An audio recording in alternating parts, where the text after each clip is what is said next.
Hello, I'm Jerry Nordwom from Sioux Automation in Sioux Center, Iowa. I'm going to give you a quick demonstration on how to change the oil in planetary on our Maxi-Mixer vertical wagons.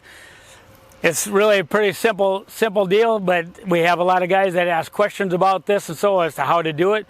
So just going to give a little quick, not necessarily a demo, but I'll point out what we do when we do it, okay? To start out, you have to drain your oil. So under the wagon, right in the bottom of the planetary gearbox right down here is the drain plug. You drain the oil out of there, have your bucket underneath there, catch it, and you want to make sure that when you put oil back in, that you put in as much as what you take out. You know, that's always a good thing to do. It does show in the manual as to how much to put in there, and they suggest that every 1,000 hours that this gets changed. And what we use is a 80-90 synthetic gear lube is what goes in there. So you drain the oil out here and let it all drip all the way out.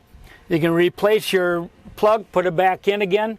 Then to fill it, this is where the oil goes back in, right down here. You don't have to take this off or anything. It can just stay right there because we're going to be using this hose to fill it back up. Then move over to the outside here. Here's the side tank. This is the oil level tank. Right now you can see where the oil level is right down here. This will be drained empty. And you want to take this here hose off right down here, because this is the hose that feeds the planetary, and it just levels out on its own. And this is the oil level that it's in the planetary right now. You take this off, and what you need to have is a bucket pump, you know, one that cranks that you can put on top of a 5-gallon bucket. Tie this, get something with a barb to tie this hose to it, and that you pump the oil back into the planetary. You don't want to push it real fast, just slow and easy. It'll take probably about 5 gallons, pretty close to 5 gallons, something like that. I think it takes 5.5 gallons for most of them. And the last, once you got the 5 gallons pumped in, put your hose back on here. You probably have to get a hose clamp because these are one of them crimp ones.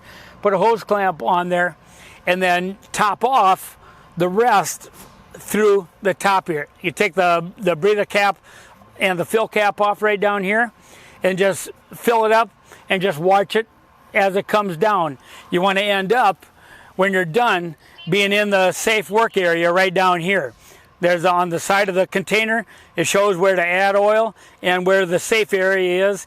You want to leave some gap at the top, so in the summer when it warms up, the oil will expand. You want to leave a little bit of room in the top here. The breather for the planetaries is actually inside the screw, inside the top of the screw, inside the wagon. You don't have to do anything with it, but there's not a return line that comes back to here for a breather. It's all done internally in the screw, so it really makes it really handy. So in a nutshell, that's well, actually I got one other thing. There was one customer that we talked to that had a really pretty good idea. He didn't have a bucket pump, but what he did is he rigged up something that he could he set it up on the top of his wagon. He had it way up here, so he had more gravity pressure pushing the oil down, and it went a lot faster. He got it done in an afternoon by just bringing it up that far, because otherwise just gravity like this, it'll take quite a while to get it all the way filled up just going through here. You'd have to start right away in the morning, and I don't know if by night if you'd have it full without either pumping it up or, like the guy did, put something up there higher and force the oil in a little bit faster. So there you go. That's what it takes to get the planetaries filled up.